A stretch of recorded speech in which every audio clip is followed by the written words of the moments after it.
The scenery outside reminds me of my pride, reminds me of my will. At the windowsill, I sit and see the grays, the children they all play and laugh amongst themselves. Somehow remind me of myself on the merry-go-round. What is going on YouTube? It is Trev. I'm sorry that this video has taken so long for me to get out to you because I know that everyone has been waiting for an official update, right? So here it is. By now, most of you know that PFC from PFC Validator has stepped down from the Community Oversight Committee. And we're going to talk about that. We're going to talk about the reasons why. We're going to talk about what it's going to look like going forward. Before we actually get into that, if you could do me a favor and hit the like button. And if you're not subscribed to this channel, please subscribe to the channel. I have the very, very fortunate and very blessed position of being in the meetings with these guys and getting the actual information, not speculation, but the actual information right from the horse's mouth, and being able to get that to you. So if you want to be kept up to date on what's actually going on and, you know, the real information right from the guys who are actually doing it, subscribe to the channel, hit the all notification bell so that you're alerted when these updates and these videos come out.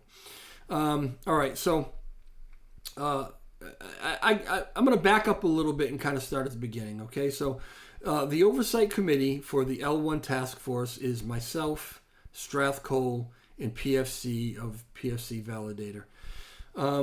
We were selected by the task force to fill those positions. Basically, I guess because it was, you know, they really wanted to kind of get it together. They had already had many experiences with the three of us and felt that we were capable of fulfilling that position, which is really just comes down to being kind of like a whistleblower position is what some people are calling it. I don't know that I like that term. I feel like it's more of kind of like a community liaison or a community outreach kind of thing, right? But anyway, so we were selected, and I guess the three of us were, talked to, but again, I'm not sure what everybody else was told. So we got together, we formed this room, and we've been chit-chatting about it and trying to figure it out and comparing notes, right? From the beginning, PFC really, when he hears the word Oversight Committee, and he's not wrong, he's absolutely right. When he hears the word oversight, he considers that to be, to have the ability to oversee everything that you're doing, and if what you're not doing, or if what you're doing is not correct, if the oversight committee doesn't have, or if there isn't a position, if that's the oversight committee or whatever, but if the oversight committee doesn't have the ability to say, whoa, hold on, that's wrong, we don't like that, the community isn't going to like that, you need to reevaluate, right? Or have some teeth, as he puts it, then what really is the point of the Oversight Committee? He was looking at it, basically through those eyes, okay? And that's what he assumed that the position was going to be. I had a slightly, I don't want to speak for Strathcole. I think he might have thought about it a little closer to how I understood it.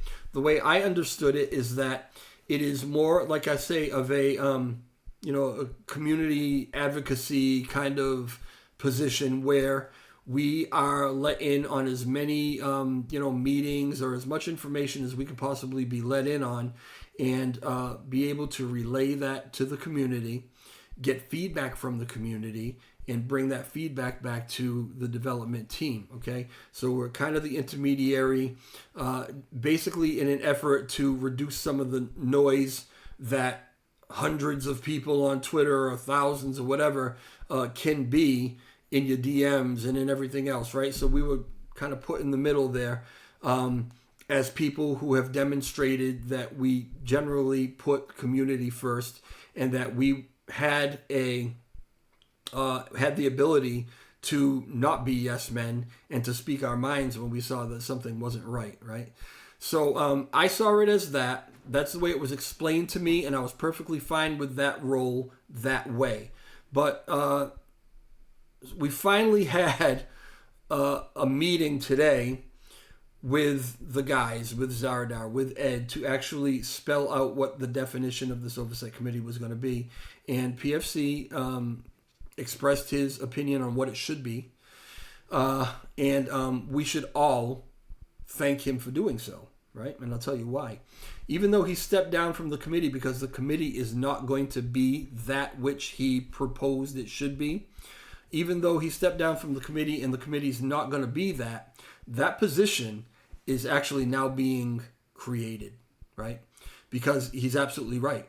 If there's nobody that can say, whoa, wait a minute, right? We can give them all the information or all the input that we want from the community, but they can still just say, well, we're going to do it. I don't think that anybody thinks that that's the kind of guys they are, but they could just say, well, we're going to do this anyway, whatever, right? And there's nobody to say, whoa, wait a minute. No, let's talk about this, right? So that's what PFC was talking about, and that position is now being created. Now, you got to look at it like this, right? If the task force are contractors, then the Terra Grants Foundation, TGF, is the general contractor, right? They're on top of everything. And so that position is actually being created within TGF. That oversight, the position with the teeth, right, that can actually have some effect on, how these guys do what they do or whatever, that is actually being created, and it will be a part of the TGF, which, like where Demon Monkey is, he works for TGF. He doesn't work for the task force, right? So there is a separation. I'm not sure if everybody understands that, but that's kind of the way it goes. And we have PFC to thank for that, right? So that's going to be a beautiful thing. And the Oversight Committee will continue to do what the Oversight Committee was meant to do and has been trying to do all along. And that is, again, keep our ears open, be in the meetings, understand what these guys are doing, ask them questions about what they're doing, why they're doing it, whatever. Be able to get that information to you, to the community, get the feedback back from you, and, go back and forth with it, right? Make sure... I've always wanted to make sure that any team that was doing this kind of thing, right, was community-centric, had the community in mind. What is that actually going to do for the community? How does that benefit the community? How do we explain that to the community in a way that they can understand exactly what you're doing? That way they can actually tell us how they feel about it. Because if you don't understand it, how can you really speak on it, right? So that's what we're going to be doing. But currently, there is a vacancy. PFC has stepped down, and PFC represented the validator wing, if you will, or pillar of the COC. And so here's what's going to happen. The community has definitely been heard because I don't think not a lot of people really complained about me, Strathcole, and PFC being selected for these positions. But, there's always people out there that are going to squawk, for whatever their reasons are, right? Whether they felt like maybe they should have had the position or maybe their favorite guy or favorite gal should have had the position or whatever. There's always going to be somebody out there, right? But, the point is taken, and this is what it's going to look like moving forward. So we were selected. PFC has now stepped down. What's going to happen is, if you are interested in that position, right? If you got to be honest with yourself. First off, please don't waste anybody's time, right? If you are qualified for that position, qualified to hold that position, to represent the validator pillar, and to be able to understand what you need to understand as a validator, and as looking into what the L1 team is doing, to be able to say, how does that affect the validators and the delegators and whatever, right? If you're qualified for that and you think that you want that position, contact Lunk Burn Army, because at this point he's taking resumes, right? This is how it's going to go down. once they kind of weed through and say, listen, this one's qualified absolutely, this one really isn't really qualified for it, and that's going to happen at that level. I'm sorry, it just has to, right? I'm not sure if he's going to pick 3 or 5 or how many candidates he's going to actually pick that are qualified for the position, and it's going to go up for a vote to the community. I believe that there is some website or something like that where you can do like real official polling. So I don't think it's going to be like a Twitter poll or something like that. I think it's going to be a little more official than that. But the community is going to have the opportunity to pick who fills this seat. And going forward, we're talking about what happens. That are these positions like a year, and then we'll have some sort of elections, or I'm not sure, right? But going forward, if I, for whatever reason, have to step down, or Strathcole, for whatever reason, decides that he wants to or has to step down, then that's what's going to happen, is that you're going to get some candidates and for you to vote on, and that's the way it's going to go, okay? So just, that's just some information for you so you understand where we're at. Again, if you have any comments about that, you have any questions about that, please leave them in the comment section. If I don't have like a direct answer for it, because maybe it's something we've already talked about, then it's something that I can bring directly to the team and get some, get answers for stuff, right? Okay, what else? That's kind of what went down with the whole PFC thing. I know there were a lot of questions. Is there anything wrong? What, why'd you leave? Why'd you step down? Everybody's looking for some salacious bit of news or whatever. It really was no more than the position wasn't what he thought it was, and if this is all the position was, it wasn't something he was interested in. It happens all the time, right? It's really not a big deal. It's not FUD. It's not anything like that. So all the people who are trying to make something big of it, please leave that back in 2022. And if you see that happening, call it out, put an end to it. We just can't continue into 2023 with those same kind of factions and the same kind of, making everything a huge issue, especially things that really are not an issue. Some really good things actually came out of this today, okay?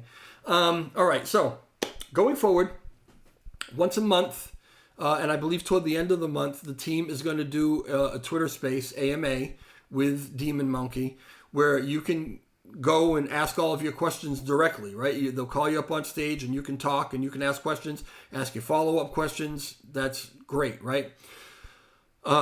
Maybe as early as this Sunday on this channel, we are going to do a roundtable.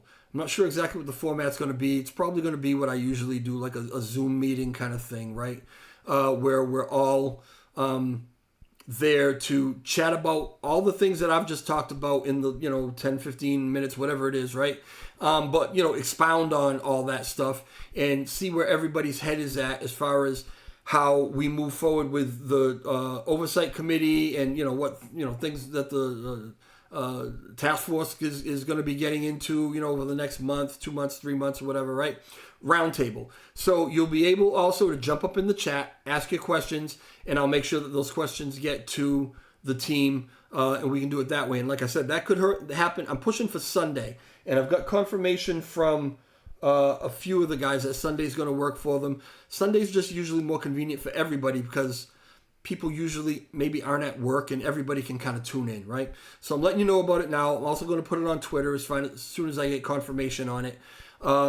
This is all part of a level of transparency that is kind of unprecedented, right? Even in some of these other teams, and we're grateful for some of the things that they've done, TR or whatever, right?